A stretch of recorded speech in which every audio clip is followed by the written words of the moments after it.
اللہم صلی علی سیدنا محمد وعلی آل سیدنا محمد وبارک وسلم۔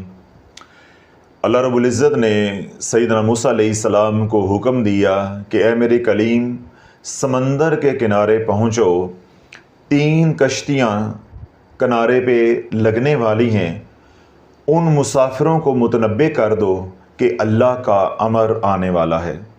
تو سیدنا موسیٰ علیہ السلام نے اللہ رب العزت کا جب یہ حکم سنا تو آپ فوراً اپنے حجرے سے نکلے اور سمندر کے کنارے پہنچ گئے۔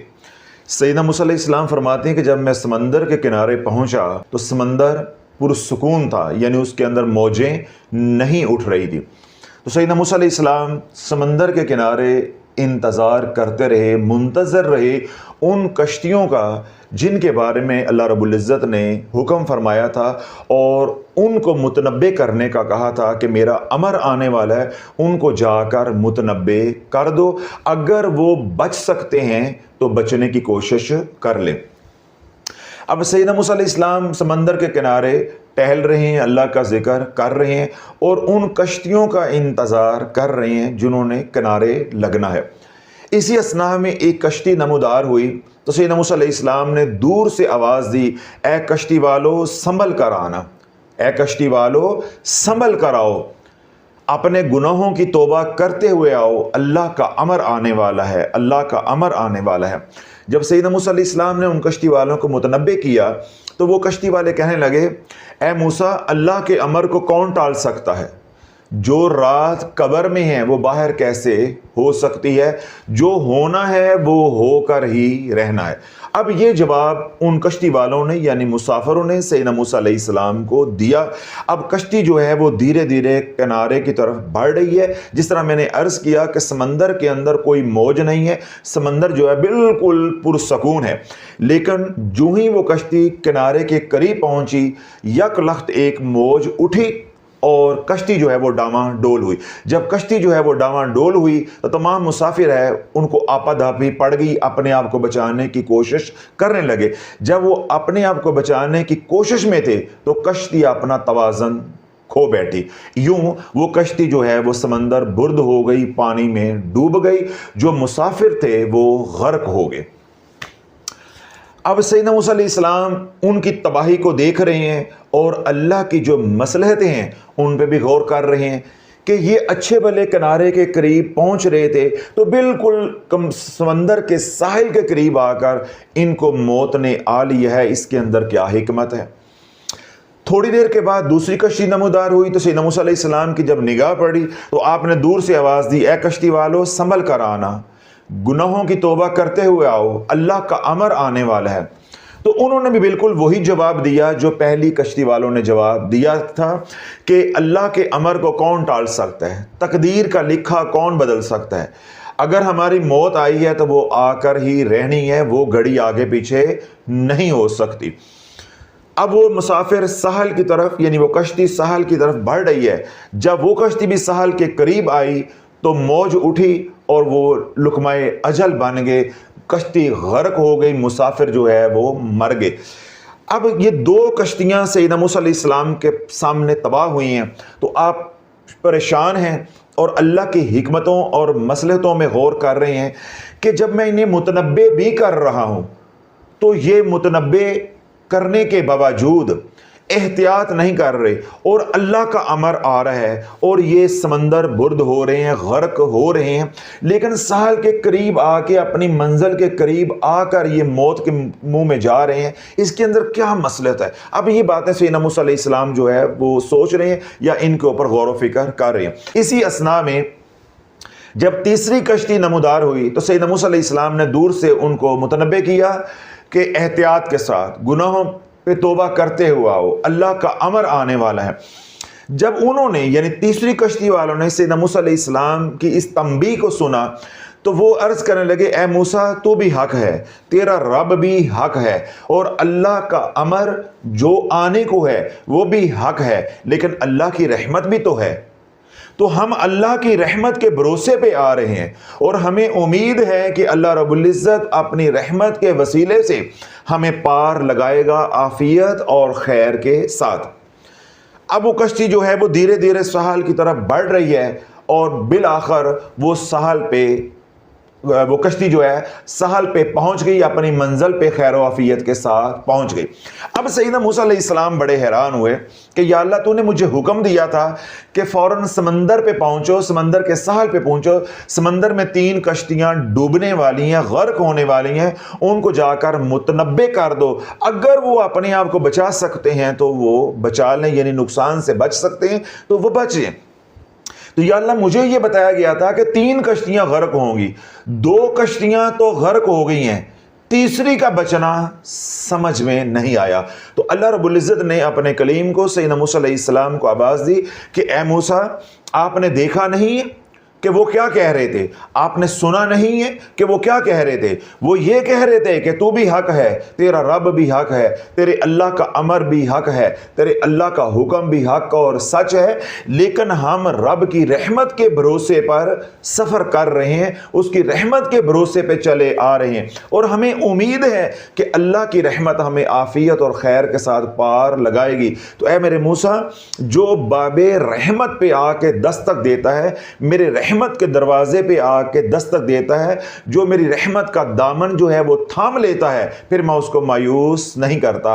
انہوں نے اپنی قابلیت پہ بھروسہ کیا اور تیسری کشتی والوں نے میری رحمت پہ بھروسہ کیا، تو جو پھر میری رحمت پہ بھروسہ کر لیتا ہے میں اس کو تنہا نہیں چھوڑتا، اس کو میں پار لگا کر چھوڑتا ہوں، اس کو میں غرق نہیں ہونے دیتا، اس کا میں نقصان نہیں ہونے دیتا۔ اللہ بولو آج لوگ اپنی قابلیت کی وجہ سے، اپنے پیسے کی وجہ سے، اپنی صلاحیتوں کی وجہ سے، اور جو عبادت گزار ہے یعنی جو مذہبی طبقہ ہے وہ اپنے عبادت کی وجہ سے، اور جو وظائف پڑھنے والا طبقہ ہے وہ وظائف پڑھ کے اپنے آپ کو برباد کیے جا رہا ہے۔ ان کا دھیان اپنی اعمال پہ تو ہے لیکن اللہ کی رحمت کا بھروسہ نہیں ہے۔ باب رحمت پہ یعنی رحمت کا جو دروازہ ہے اس پہ دستک نہیں دے رہے۔ بے شک اعمال کرنے چاہیے، اعمال کے بغیر گزارا نہیں ہے، لیکن ان کو ٹھوکر کہاں لگ رہی ہے کہ جیسے اعمال کرنے کی توفیق بھی اللہ کی رحمت سے ملتی ہے، ایسے بھی اعمال قبول بھی اللہ کی خاص رحمت سے ہوتے ہیں۔ بسا اوقات یہ ہوتا ہے کہ اللہ اپنی رحمت سے اعمال کرنے کی توفیق تو دے دیتا ہے لیکن اعمال قبول نہیں ہوتے۔ تو اللہ بولو جو اعمال کر لیے مگر قبول ہی نہ ہوئے، نہ دنیا کا کوئی نفع ہوا نہ آخرت کا کوئی نفع ہوا، تو پھر ان اعمال کو کرنے کا فائدہ کیا؟ آج جو لوگ وظائف پڑھ کے برباد ہوئے ہیں، یہ کیا ہے کہ ان کو اعمال کرنے کی توفیق مل گئی لیکن ان کو نفع نہیں ہوا، یعنی وہ رحمت خاص نہیں ہوئی کہ یہ اعمال اللہ کی بارگاہ میں قبول نہیں ہوئے۔ جو یہ لوگ اعمال کرتے گئے یا کر رہے ہیں آج بھی، تو یہ قبر میں اترتے جا رہے ہیں، اب یہ نہ زندوں میں ہیں اور نہ یہ مردوں میں، جبکہ انہوں نے اعمال اس جذبے اور جوش اور نیت سے کیے تھے کہ ان اعمال سے ہماری بگڑی بن جائے گی۔ ان کو ٹھوکر کہاں لگی کہ اعمال بھی کرنے ہیں اور مناجات بھی کرنی ہے، اللہ سے عاجزی بھی کرنی ہے، اللہ سے قبولیت کی مہریں بھی لگوانی ہے کہ اللہ قبول کر لے۔ سیدنا ابراہیم علیہ السلام اور سیدنا اسماعیل علیہ السلام اب چنائی کر رہے ہیں، گارے مٹی کے ساتھ چنائی کر رہے ہیں، کعبۃ اللہ کی تعمیر کر رہے ہیں، اور ساتھ اللہ سے عاجزی کر رہے ہیں، مناجات کر رہے ہیں، ربنا تقبل منا، ربنا تقبل منا، اے ہمارے رب اس کو قبول کر لے، اس کو قبول کر لے، اس کو قبول کر لے۔ تو اللہ بولو یہ ہے وہ ہماری خطا، یہ ہے وہ ہماری غلطی، یا یہ ہے وہ ٹھوکر جو ہمیں لگی ہے بالخصوص وظائف پڑھنے والے لوگوں کو، یا آج کے دور میں جو محنت ریاضت یعنی عبادت کرنے والے لوگ ہیں، جب وہ عبادت میں مشغول ہو جاتے ہیں، اس طرح وظائف کرنے والے لوگ وظائف میں مشغول ہو جاتے ہیں تو وہ دعاؤں سے مناجات سے محروم ہو جاتے ہیں۔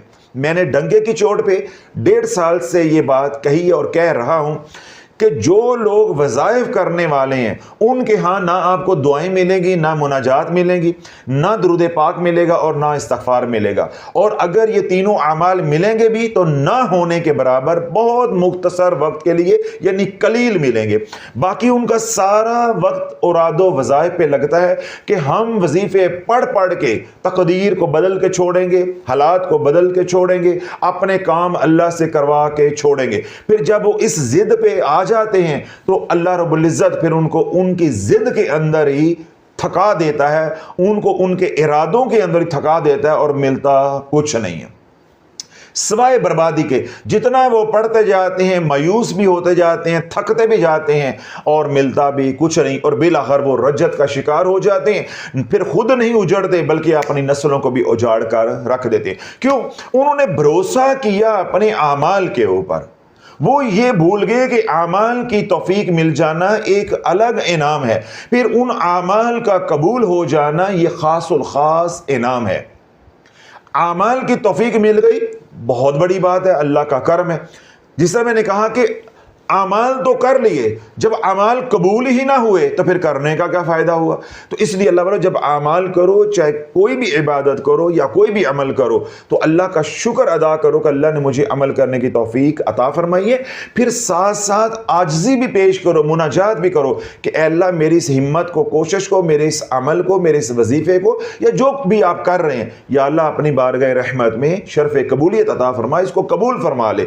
یہ اس پائے کا نہیں ہے، اس درجے کا نہیں ہے، اس میں اتنا اخلاص نہیں ہے، یا تیری شان نہیں ہے کہ میں تیرے دربار میں پیش کر سکوں، لیکن یا اللہ تو اپنی رحمت کے صدقے میرے اس عمل کو قبول و منظور فرما لے۔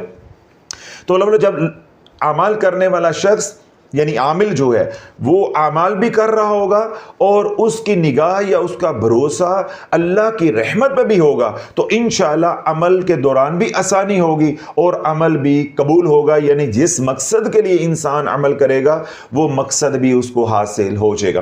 جب آپ اعمال کر رہے ہیں، آپ کی نگاہ صرف محض عمل کے اوپر ہے، اس کی قبولیت کی طرف آپ کا دھیان نہیں ہے، یا اللہ سے نہیں مانگ رہے، تو اللہ بولے وہ عمل آپ کو لڑ جائے گا، آپ کے لیے وہ مسائل اور آزمائشیں لے کر آئے گا، پریشانیاں لے کر آئے گا۔ دوران عمل بھی آپ پریشان ہوں گے، اور عمل کے بعد ملنا بھی کچھ نہیں ہے سوائے ذلت کے، سوائے رسوائی کے، سوائے مالی تنگ دستی کے، سوائے لا علاج بیماریوں کے، اور سوائے گھر کے اندر بد اتفاقی، جھگڑے اور قرض کے یعنی مقروض ہونے کے علاوہ آپ کو کچھ نہیں ملنا۔ اگر وہی عمل آپ کر رہے ہیں اور اللہ سے ڈر بھی رہے ہیں، اللہ سے قبولیت کے لیے مناجات بھی کر رہے ہیں، تو وہ عمل آپ کے لیے خیر لے کر آئے گا، سلامتی لے کر آئے گا، عافیت لے کر آئے گا، آسانیاں لے کر آئے گا۔ وہ عمل بھی ہموار طریقے کے ساتھ چلے گا، تھوڑے وقت کے اندر وہ آپ وظیفہ وہ عمل بھی کر لیں گے، پھر ساتھ ہی ساتھ اس عمل کے فیض و برکات یعنی نفع فائدے بھی ظاہر ہونا شروع ہو جائیں گے، اور جب وہ عمل مکمل ہوگا پھر تو ویسے خیر ہو جائے، پھر تو ویسے ہی کرم ہو جائے گا۔ تو عرض میں یہ کرنا چاہتا ہوں کہ جو بھی آپ اعمال کر رہے ہیں ان اعمال کو آپ جاری رکھیں، اور اللہ کا اٹھتے بیٹھتے شکر بھی ادا کریں کہ اللہ نے مجھے اعمال کی توفیق دی ہے۔ لیکن یہ بات مت بھولیں کہ میں نے ان اعمال کو اللہ کی بارگاہ میں قبول بھی کروانا ہے، یعنی عرض یہ کرنا چاہتا ہوں کہ چلتے بھی رہو اور ڈرتے بھی رہو۔ جو آپ اعمال کر رہے ہیں شافیہ سوشل میڈیا سے یا کسی کے بتائے ہوئے اعمال کر رہے ہیں، ابھی شروع کیے ہیں یا پہلے سے شروع کیے ہوئے ہیں، ان اعمال کے اندر ایک مسنون دعا کو شامل کر لیں، اور وہ دعا ہے یا حیو یا قیوم برحمتک استغیث، یا حیو یا قیوم برحمتک استغیث۔ کم از کم اس دعا کو ہر نماز کے بعد 3 بار پڑھ لیا کریں۔ پھر جو وظیفہ، جو عمل آپ کر رہے ہیں اس عمل کو کرنے کے بعد دعا کیا کریں، اور اس دعا کے اندر اس دعا کو بھی شامل کر لیں، ان کلمات کو بھی شامل کر لیں، یا حیو یا قیوم برحمتک استغیث، یا حیو یا قیوم برحمتک استغیث۔ اللہ بولو اس کے اندر راز یہ ہے کہ جب آپ اللہ سے یوں مانگو گے کہ یا حیو یا قیوم برحمتک استغیث، یا حیو یا قیوم برحمتک استغیث، تو جو اللہ آپ کو اس عمل کے اوپر یا اس دعا کے اوپر عنایت فرمائے گا اس کا کوئی حساب نہیں ہوگا، رحمت کا کوئی حساب نہیں ہے، نعمت کے بارے میں پوچھا جائے گا، نعمت کا حساب دینا پڑے گا۔ اس لیے جو عمل آپ کر رہے ہیں، وظیفہ کر رہے ہیں، وہ آپ کرتے رہیں۔ جب اس دعا کو شامل کر لیں گے تو اس وظیفے کے اندر بھی اللہ آسانیاں فرمائے گا، یعنی اس کے اندر ناہمواری نہیں آئے گی، رکاوٹ نہیں آئے گی، وہ عمل آپ کا ٹوٹے گا نہیں۔ اور دوسرا کیا ہے کہ وہ عمل اللہ کی بارگاہ میں انشاءاللہ قبول ہوگا اور آپ کے لیے خیر لے کر آئے گا، سلامتی لے کر آئے گا، عافیت لے کر آئے گا۔ اس عمل کرنے کا آپ کو دنیا میں بھی نفع ہوگا اور انشاءاللہ آخرت میں بھی نفع ہوگا۔ جو اللہ کی رحمت کو تھام لیتے ہیں، دامن کو تھام لیتے ہیں، یا اللہ کی رحمت کے دروازے پہ دستک دیتے ہیں، اللہ کسی کو مایوس نہیں ہونے دیتا۔ میں آخری بات کہتا ہوں، بڑی توجہ کے ساتھ آپ نے سننی ہے۔ آپ تمام حضرات نے حجاج بن یوسف کا نام سنا ہوگا۔ حجاج بن یوسف وہ سفاک اور ظالم گورنر گزرا ہے کہ جس نے اپنی تلوار سے 1,00,000 لوگوں کو موت کے گھاٹ اتارا ہے، اور جو اس نے اپنے کرندوں کے ذریعے، جلاد کے ذریعے لوگوں کو مروایا، صحابہ کو شہید کروایا، تابعین تبع تابعین کو شہید کروایا، اور ان کو جیلوں میں ڈالا، ان کو اذیتیں دیں، وہ مظالم ایک الگ داستان ہے۔ صرف اپنی تلوار سے 1,00,000 لوگوں کو قتل کیا ہے، شہید کیا ہے، ایسا ظالم وہ انسان تھا۔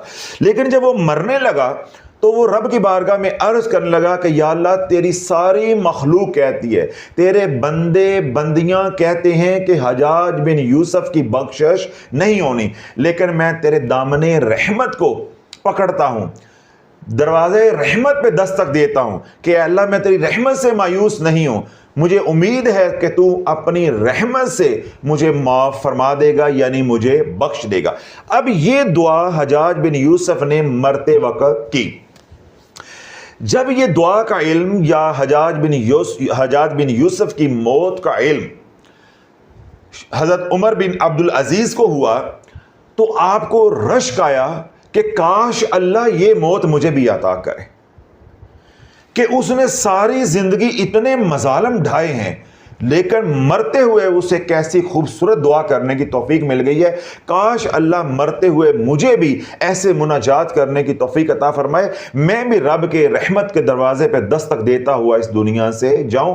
یعنی عمر بن عبدالعزیز رحمت اللہ علیہ اب حجاج بن یوسف کی موت کے اوپر رشک کر رہے ہیں کہ اللہ مجھے بھی ایسی موت عطا فرمائے۔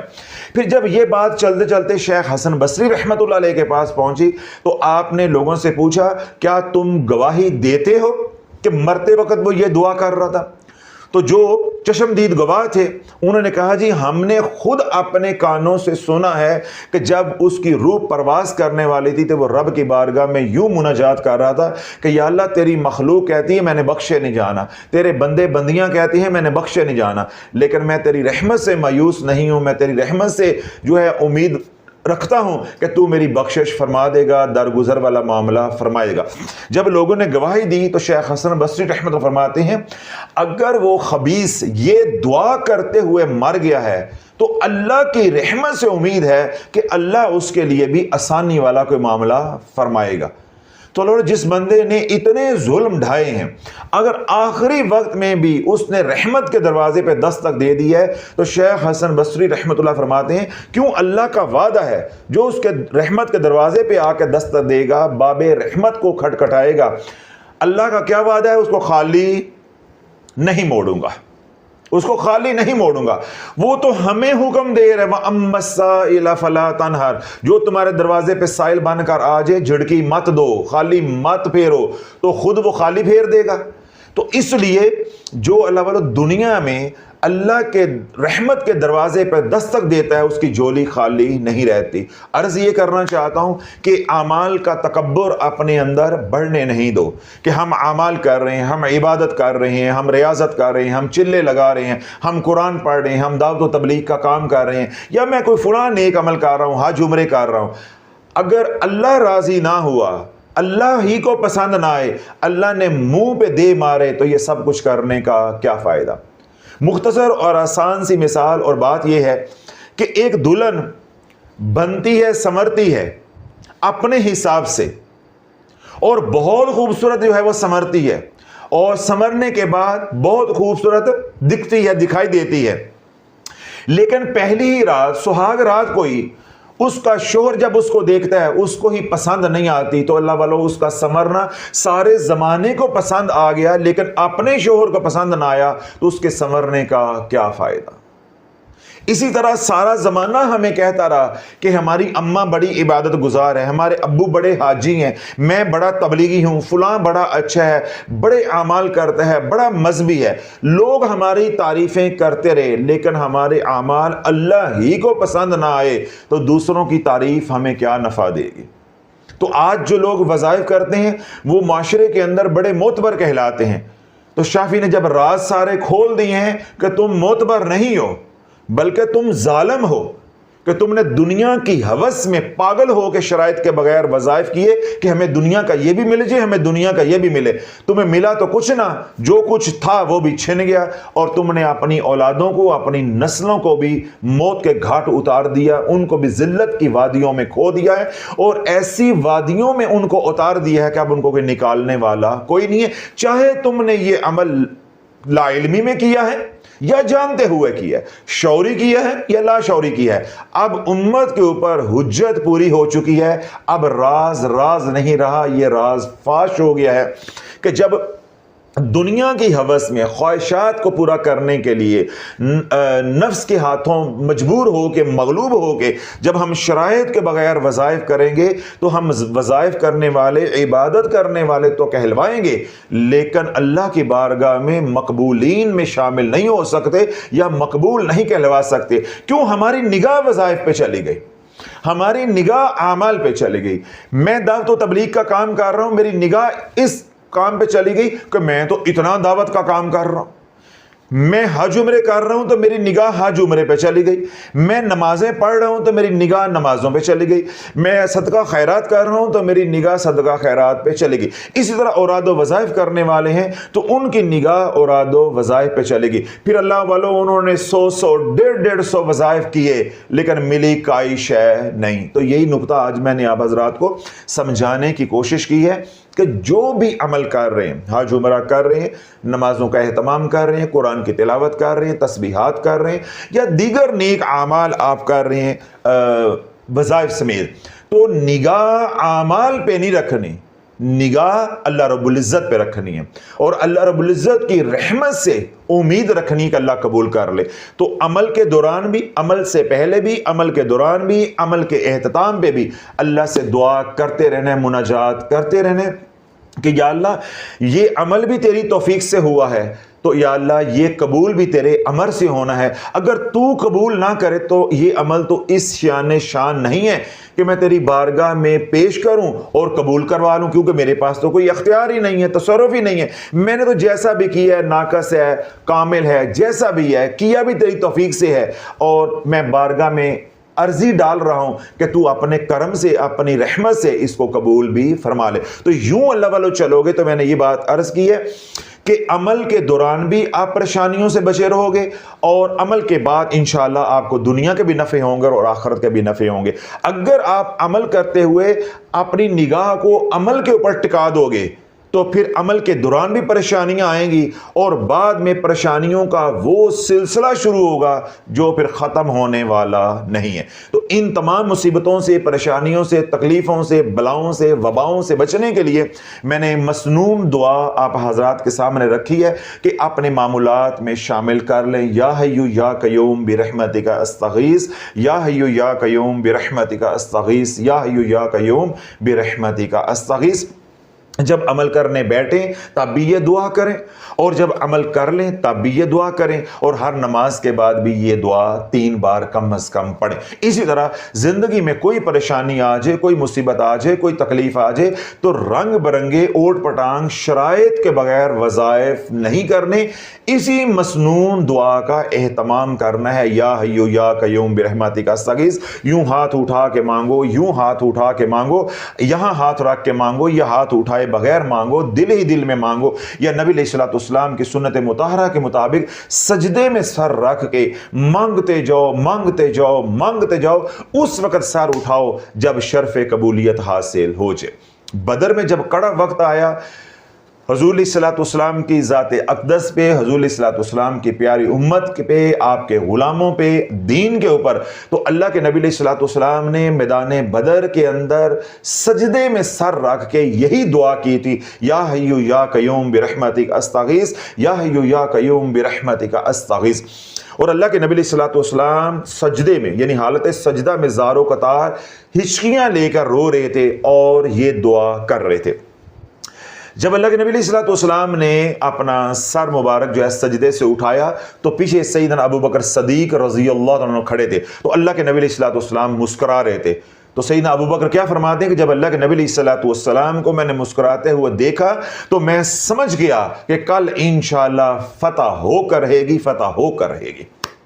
تو یہ ہے طریقہ پریشانیوں سے نکلنے کا، مسنون طریقہ۔ دعا بھی میں نے بتا دی ہے اور ساتھ ادا بھی بتا دی ہے کہ یوں مانگو، ایسے ہاتھ کر کے مانگو جس طرح اللہ کے نبی علیہ الصلوۃ والسلام نے میدان عرفات میں 6 گھنٹے یوں ہاتھ اٹھا کر شدید گرمی کے اندر دعا مانگی ہے۔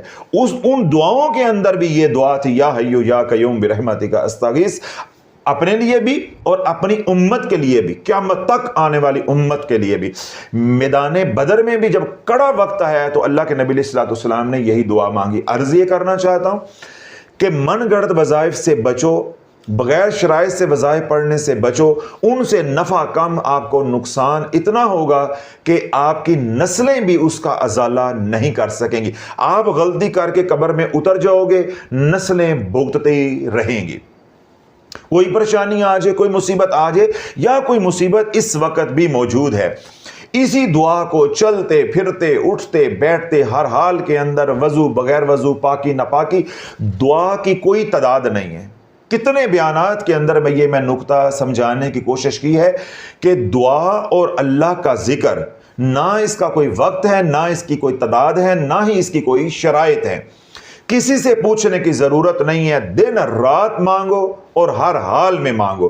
دن رات اللہ کا ذکر کرو اور ہر حال کے اندر کرو، جتنا مرضی کرو۔ یہ اللہ کی توفیق ہے اور آپ کی ہمت ہے، جتنا کر سکتے ہو اللہ کا ذکر کرو۔ اس طرح دعا ہے جتنی مرضی کرو ہے، اس کی کوئی تعداد نہیں ہے۔ بیٹھ کے کرو، لیٹ کے کرو، چلتے پھرتے کرو، حالت سجدہ میں کرو، نماز کے بعد کرو، اس طرح صدقہ خیرات کی ہے، کوئی نیک عمل کیا ہے اس کے بعد کرو، قرآن کی تلاوت کی ہے اس کے بعد کرو، کوئی اور عمل کر رہے ہو تو اس کے ساتھ کرو۔ اپنی دعاؤں کے اندر جب دعائیں مانگ لی ہیں، ان دعاؤں کے اندر اس دعا کو بھی شامل کر لو۔ کوئی وظیفہ نہیں کرنا، اپنی جو پریشانی ہے، اپنا جو مقصد ہے، اس کو ذہن میں رکھ کے اللہ سے مناجات کرو۔ اسی طرح رو رو کے بھی کرو اور آسمان کی طرف یوں چہرہ کر کے تو یوں ہاتھ کر کے بھی مانگو، یا حیو یا قیوم برحمتک استغیث۔ اللہ والو، یہ عمل کسی بھی ایمرجنسی میں کرو گے انشاءاللہ اللہ چند لمحوں میں حالات کو پھیر دے گا۔ اور جو پرانے مسائل آپ کے چلے آ رہے ہیں تو دن رات اس دعا کو پڑھو، گھر والوں کو ترغیب دو، سارے مل کے پڑھو، انفرادی طور پہ پڑھو، اجتماعی طور پہ پڑھو، انشاءاللہ چند دنوں میں آپ کے مسئلے حل ہو جائیں گے۔ جب اللہ آپ کی زندگی پرسکون کر دے، آپ مسائل سے نکل آئیں، تو پھر میں نے کیا عرض کیا کہ ہر نماز کے بعد دعا جب کریں، اس دعا کے اندر اس دعا کو بھی شامل کر لیں، یا اپنے معمولات کریں، قرآن کی تلاوت کریں، ذکر اذکار کریں، تسبیحات کریں، تو ساتھ یہ عمل بھی شامل کر لیں۔ اسی طرح نماز کے بعد جب مسنون اذکار کریں تو ان مسنون اذکار کے اندر اس دعا کو بھی شامل کر لیں۔ 3 بار یہ دعا پڑھ لیا کریں، یا حیو یا قیوم برحمتک استغیث۔ اگلی اور آخری بات، یہ تو ہو گیا معمول کی بات۔ جب ایمرجنسی آ گئی، کوئی پریشانی آ گئی، کوئی تکلیف آ گئی، پھر کوئی تعداد نہیں ہے، پھر کھلا پڑھنا ہے، جتنا پڑھ سکتے ہیں خود بھی پڑھیں اور اپنے متعلقین کو، اپنے اہل و عیال کو، گھر والوں کو بھی ترغیب دیں کہ وہ بھی اس کا اہتمام کریں، اور ساتھ کملی والے پہ درود پڑھو، صلی اللہ علی محمد استغفر اللہ، صلی اللہ علی محمد استغفر اللہ۔ جب کوئی پریشانی کا عالم ہو تو پھر یہ 2 اعمال ہو جائیں گے، ایک ہو جائے گا یا حیو یا قیوم برحمتک استغیث، ایک ہو جائے گا صلی اللہ علی محمد استغفر اللہ۔ اب یہ تینوں نظام رحمت کے ہیں، کلی طور پہ یہ جمالی ہیں، کوئی اثر بعد نہیں ہے، اور تینوں کی تینوں کیا ہیں؟ دعائیں ہیں۔ تو میں نے ابھی آپ کو واضح کیا کہ دعا کے ساتھ کوئی شرط نہیں، کوئی تعداد نہیں ہے، کوئی وقت کا تعین نہیں، کسی سے اجازت لینے کی ضرورت نہیں ہے، کسی ہادی مرشد کی ضرورت نہیں ہے۔ یا حیو یا قیوم برحمتک استغیث یہ بھی دعا ہے، صلی اللہ علی محمد یہ بھی دعائے رحمت ہے حضور علیہ الصلوۃ والسلام کے لیے، استغفر اللہ یہ بھی دعا ہے۔ یہ 3 دعاؤں کا ایک ذکر یا ایک وظیفہ یا ایک عمل میں نے آپ کو بنا کر دے دیا ہے، تمام مسائل کا حل اس کے اندر ہے۔ پہلے یا حیو یا قیوم برحمتک استغیث، اس دعا کے ذریعے اللہ کی رحمت کو آپ طلب کریں گے۔ پھر جب کملی والے کا ذکر آئے گا تو اللہ کی رحمت ویسے ہی نچھاور ہوگی، ان اللہ و ملائکتہ یصلون علی النبی، کیونکہ اللہ کا درود پڑھنا کیا ہے کہ رحمت کا نازل کرنا۔ تو جب اللہ اپنے محبوب پہ رحمت نازل فرما رہا ہوگا تو چند چھینٹیں ہماری جولی میں بھی گر گئیں تو ہماری پریشانی ختم ہو جائے گی۔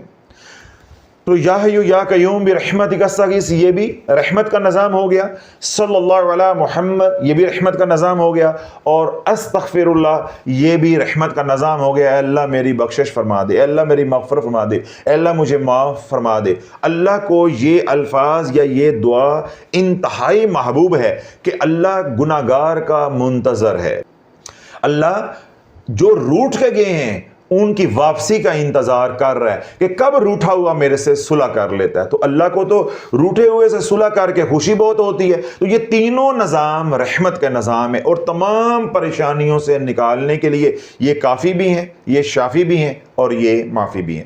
ان تین اعمال کو جوڑ کے جو ایک عمل بنتا ہے، یا حی یا قیوم برحمتک استغیث صلی اللہ علی محمد استغفر اللہ، اس عمل سے آپ نے باہر نہیں نکلنا۔ ایک تو یہ ترتیب ہو گئی۔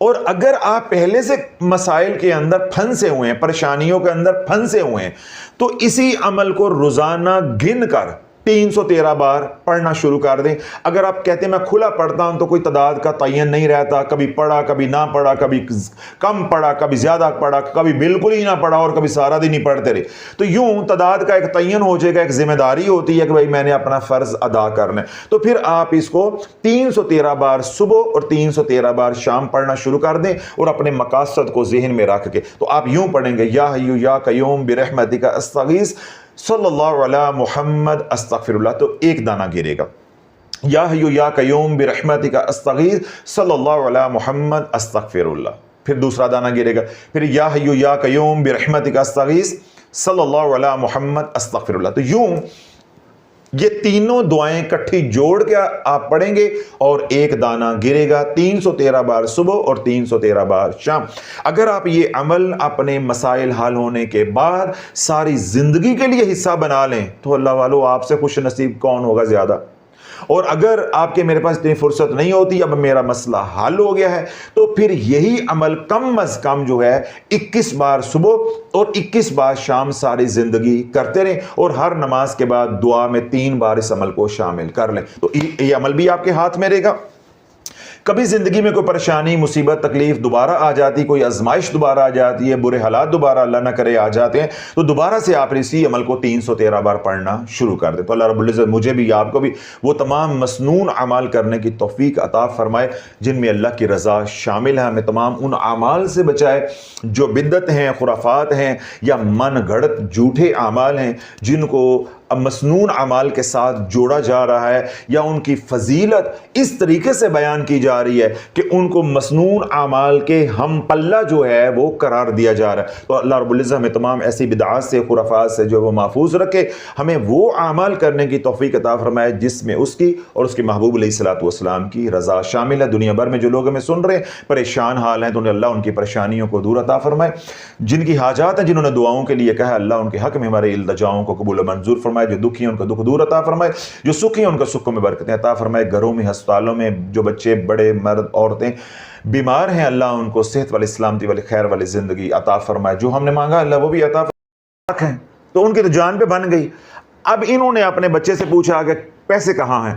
انہوں نے کہا جی مجھے سمجھ نہیں آئی کہ میں فلاں جگہ پہ گیا ہوں تو وہاں رش تھا تو کسی نے میری جیب سے نکال لی ہیں، یعنی چوری ہو گئے۔ اب جہاں بیٹھ کے انہوں نے سورہ مزمل کا چلہ کیا تھا، وہیں پہ آ کے اس بچے نے عصر کی نماز پڑھی اور رو کے اللہ سے مانگا کہ یا اللہ ہمارے تو حالات نہیں ہیں، ہم نے 13,000 سے پورا مہینہ نکالنا ہے۔ والد صاحب جو ہے وہ علیحدہ پریشان ہوئے ہیں کہ میں پیسے جو ہے وہ لاپرواہی میں گم کر رہے ہوں۔ اب کیونکہ جس جگہ پہ چلہ کیا جاتا ہے وہاں پہ روحانیت قائم ہو جاتی ہے، جو موکل ہوتے ہیں کسی بھی عمل کے وہ اسی جگہ آس پاس رہتے ہیں۔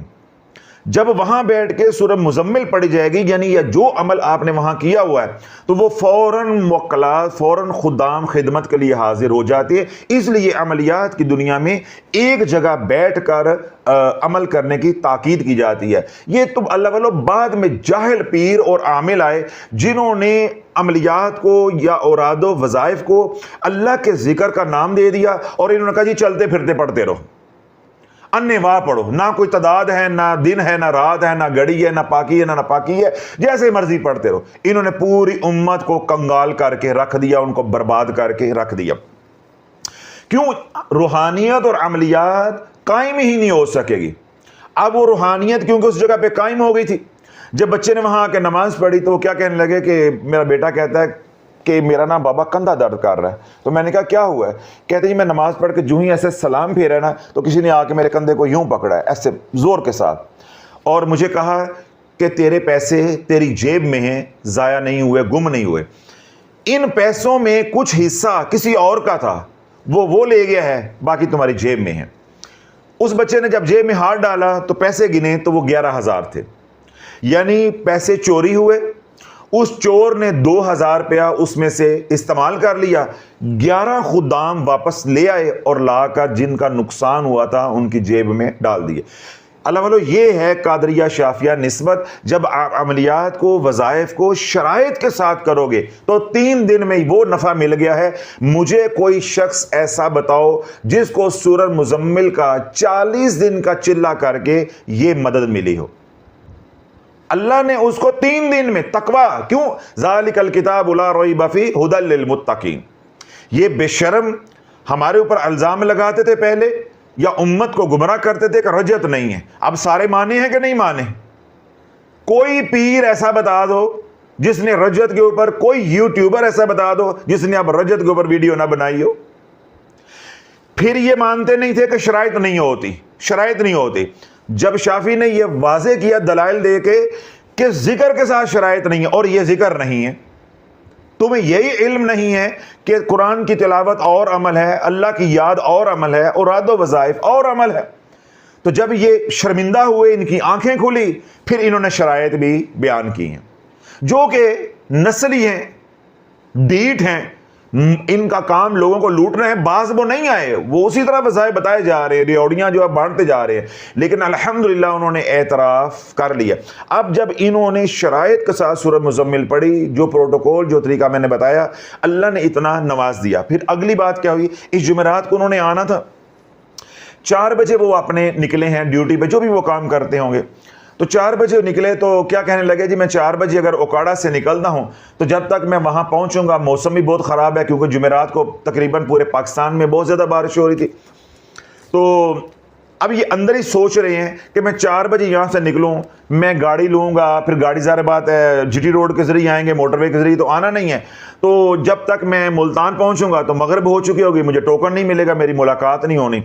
تو ان خدام نے کندھے پہ ہاتھ رکھ کے کیا ان کو کہا, جو ساتھی اوکاڑا سے آئے جنہوں نے سورہ مزمل کا چلہ کیا, کہ آپ پہنچو, شافی صاحب کو جا کے ہمارا سلام کہنا. دوسرا یہ ہے کہ آپ کو ٹوکن بھی ملے گا, آپ کا کام بھی ہوگا, اور اگر کام نہ ہوا تو شافی صاحب کو یہ کہہ دینا ہم آپ کی شکایت بارگاہ رسالت میں لگائیں گے. یعنی ان کو کام ہونے کی خوشخبری بھی دے دی اور ساتھ مجھے دھمکی بھی بھیج دی. تو پھر میں نے ان کو پیغام بھیجا کہ چھوٹی چھوٹی باتوں کے اوپر بارگاہ رسالت کی دھمکیاں نہ لگاؤ, تمہیں ابھی شافی کے رنگ کا پتہ نہیں ہے. جس دن پھر ہم سیدھے ہوئے نا تو تمہیں چھپنے کی جگہ نہیں ملنی. ٹھیک ہے تم بڑے لوگ ہو, ڈاڈے لوگ ہو, جنات ہو, اولیاء اللہ ہو, اپنی جگہ پہ ہمارے لیے قابل احترام ہو, بھائی ہو, لیکن بھائی کے ساتھ جب سیدھا ہو جاتا ہے نا تو کام بڑا خراب ہو جاتا ہے. بسم اللہ, آپ جب مرضی آئے, یہاں آئیں, ان کے ساتھ آئیں, بزرگوں کے ساتھ آئیں, کوئی کام ہے مجھے بتائیں, لیکن چھوٹی چھوٹی بات کے اوپر شکایت اتنی بڑی جگہ پہ لے جانا یہ مناسب نہیں ہے. آپ بس سے مجھے پیغام بھیج دیتے کہ یہ بندہ ہمارا آ رہا ہے تو میں اس کو دیکھ لیتا. پھر دیکھو انہوں نے الحمدللہ اللہ نے ایسے اسباب پیدا کیے, ان کو گاڑی بھی ملی, اور وہ 7 بجے مغرب کی اذان ہو رہی تھی تو وہ ملتان میں خانقاہ میں موجود تھے. انہوں نے ٹوکن بھی لیا, ملاقات بھی ہوگی, بلکہ وہ ساری رات یہیں رہے ہیں. اگلے دن کہیں وہ 12 ساڑھے 12 بجے, کیونکہ 11:30 بجے تو میں یہاں سے گیا ہوں, تو وہ تو پھر بعد میں کہیں گئے ہیں یہاں سے. تو یہ ساری مدد کس وجہ سے آئی ہے کہ جب انہوں نے شرائط کے ساتھ یہ اعمال کیے, اور ساتھ جو بات میں نے یہ شروع کی ہے سنانی, اس کے اندر جو بلنڈر ہوا ہے وہ آپ کو سنانا ہے. یہ تو اچھی باتیں ہوگی نا, جو ایک غلط بات ہوگی, بری بات ہو گئی, جس کی وجہ سے وہ پریشان ہو کے میرے پاس آئے, وہ آپ کو سنانا چاہتا ہوں کہ آپ ایسی غلطی نہ کر بیٹھنا. یا جو میں بار بار کہہ رہا ہوں کہ خون کا صدقہ یا خون بہانا ضروری ہے, وہ کیوں ضروری ہے. اب انہوں نے سورہ مزمل کا عمل کر لیا, اور یہ ساری مدد و نصرت کا نظام اللہ نے 3 دن میں سلسلہ عالیہ قادریہ شافیہ کی نسبت سے, غوث پاک کی نسبت سے ان کو عطا کر دیا. اب میں یہاں بات روک رہا ہوں. اب میں کچھ کہوں گا تو آپ کے دل میں بات آئے گی کہ حضرت صاحب دیکھیے آپ بار بار کہہ رہے ہیں وہ بڑی عمر کے ہیں, سفید داڑھی ہے, بزرگ ہے, آپ کو ایسی زبان استعمال نہیں کرنی چاہیے, یا ایسے سخت الفاظ استعمال نہیں کرنے چاہیے. پھر میں بولوں گا, اب آپ بولو. یہ میں نے تھوڑا سا آپ کو تعارف کروایا ہے جو باتیں انہوں نے مجھے کہیں کہ اللہ نے اتنا نواز دیا. اب اپنے دل پہ ہاتھ رکھ کے کہو کہ جس بندے کو اللہ نے قلیل وقت کے اندر اتنا نواز دیا ہو اسے کسی اور عمل کی ضرورت ہے؟ نہیں ہے نا.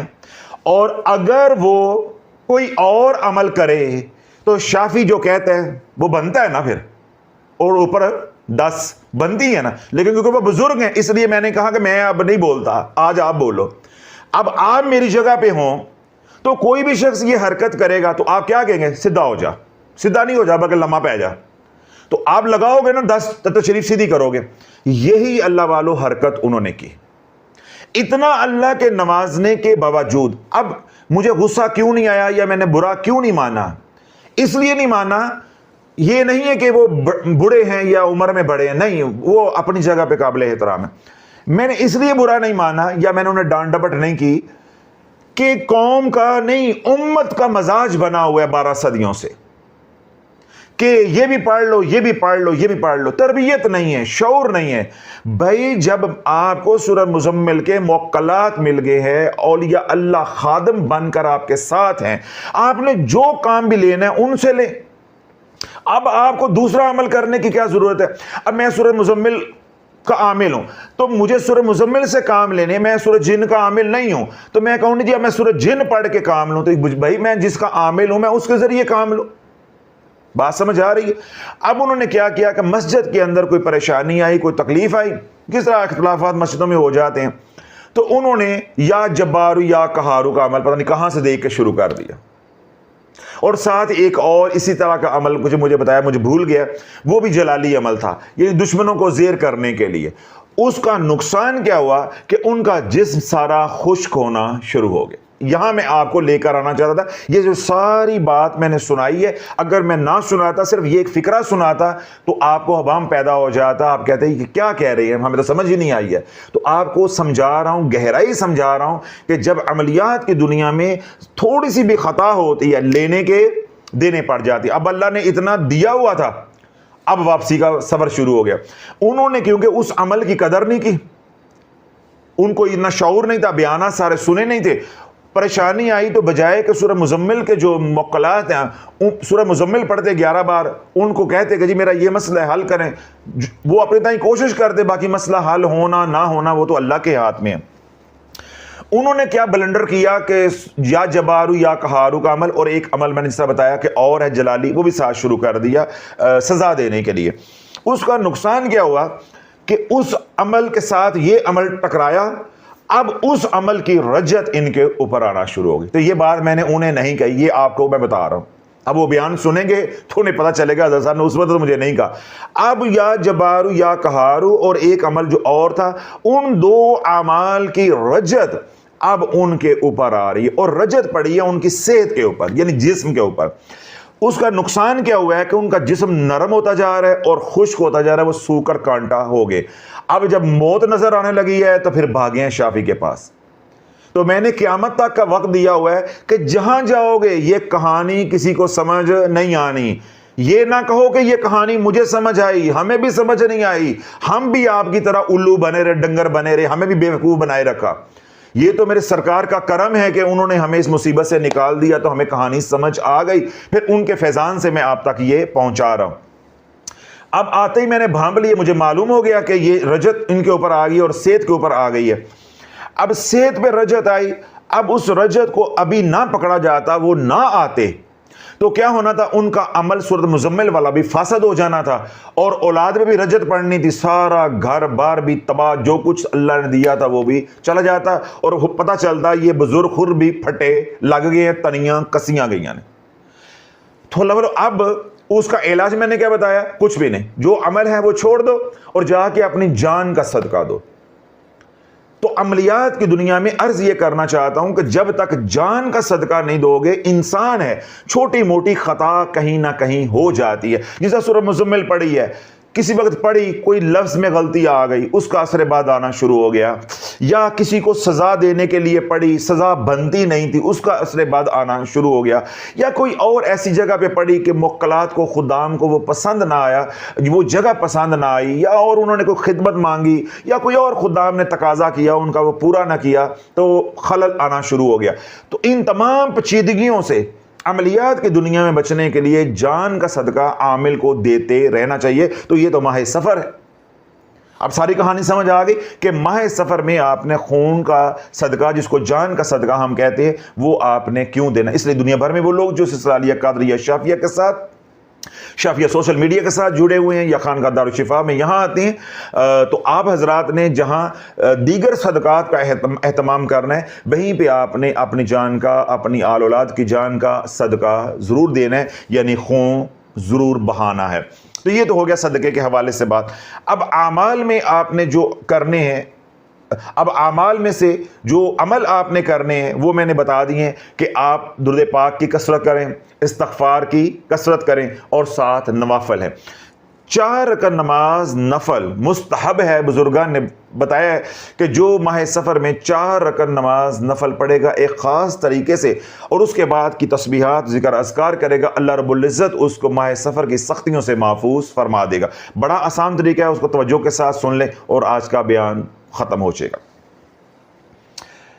4 رکعت نماز نفل یہ آپ 2 کر کے بھی پڑھ سکتے ہیں اور 4 اکٹھی رکھتے بھی پڑھ سکتے ہیں، لیکن بہتر یہ ہے اس عمل میں کہ 4 رکعت آپ اکٹھی پڑھیں۔ کل کے بیان میں جو میں نے 4 نوافل بتائے تھے، اس میں نے خود کہا تھا آپ کو کہ آپ 2 کر کے پڑھیں، لیکن اس عمل کے مزاج کو دیکھتے ہوئے، اس کی فارمیشن اور کمپوزیشن کو دیکھتے ہوئے، بزرگان کا طریقہ دیکھتے ہوئے، میں آپ کو خود تاکید کر رہا ہوں کہ آپ نے 4 رکعتوں کی اکٹھی نیت کرنی ہے۔ جن لوگوں کو خطا لگتی ہے، جہاں غلطی ہے، میں اس کا ازالہ کرنے کی کوشش کرتا ہوں، وہ میں بتا دیتا ہوں، اس کو صحیح کرنے کی کوشش۔ جہاں آپ کو 4 رکعت اکٹھی نماز پڑھنے میں غلطی لگتی ہے، وہ میں بتا دیتا ہوں تاکہ آپ نے وہ غلطی نہیں کرنی۔ جن لوگوں کو 4 رکعتیں نوافل کی پڑھنی آتی ہیں سو آتی ہیں۔ بعض حضرات کو غلطی کیا لگتی ہے کہ جب وہ اتحیات پہ بیٹھتے ہیں تو وہ اتحیات پڑھ کر اٹھ جاتے ہیں، وہ درود نہیں پڑھتے، دعا نہیں پڑھتے۔ اسی طرح جب وہ تیسری رکعت میں کھڑے ہوتے ہیں تو وہ سورۃ فاتحہ سے شروع کر لیتے ہیں، جبکہ نوافل میں ثنا سے شروع کیا جاتا ہے۔ جس طرح نوافل کی پہلی رکعت پڑھی جاتی ہے، ایسے ہی تیسری رکعت پڑھی جاتی ہے۔ جس طرح نوافل کی دوسری رکعت پڑھی جاتی ہے، ایسے ہی نوافل کی چوتھی رکعت پڑھی جاتی ہے۔ فرق کیا ہوتا ہے کہ دوسری رکعت پہ صرف ہم سلام نہیں پھیرتے، چوتھی رکعت پہ ہم سلام پھیرتے ہیں۔ یہ اب موٹی سی بات جٹاکا طریقے سے میں نے آپ کو سمجھا دیا، اپنے ذہن میں رکھنی ہے، ذہن نشین کر لینی ہے۔ جس طرح نوافل کی یعنی 4 رکعت جب آپ پڑھیں گے، جس طرح پہلی رکعت پڑھی جائے گی ایسے تیسری پڑھی جائے گی، جیسے دوسری رکعت پڑھی جائے گی ایسے ہی چوتھی پڑھی جائے گی۔ دوسری اور چوتھی میں فرق کیا ہوگا؟ صرف سلام کا۔ باقی آپ اتحیات سے شروع کریں گے، دعا تک آپ سارا جو ہے تشہد میں بیٹھ کر پڑھنا ہے آپ نے۔ تو 4 رکعت نماز نفل آپ نے پڑھنی ہے۔ نیت کریں گے 4 رکعت نماز نفل، اللہ اکبر، تکبیر تحریمہ کہہ کے ہاتھ باندھ لیں گے، ثنا پڑھیں گے، ثنا کے بعد سورۃ فاتحہ پڑھیں گے، سورۃ فاتحہ کے بعد آپ نے 11 مرتبہ سورۃ الکافرون، قل یا ایھا الکافرون پہلی رکعت کے اندر، ٹھیک ہو گیا۔ پھر آپ معمول کے مطابق رکوع سجود کریں گے، دوسری رکعت میں اٹھیں گے، دوسری رکعت میں آپ سورۃ فاتحہ پڑھیں گے اور 11 مرتبہ سورۃ اخلاص پڑھیں گے۔ معمول کے مطابق رکوع کریں گے، سجود کریں گے،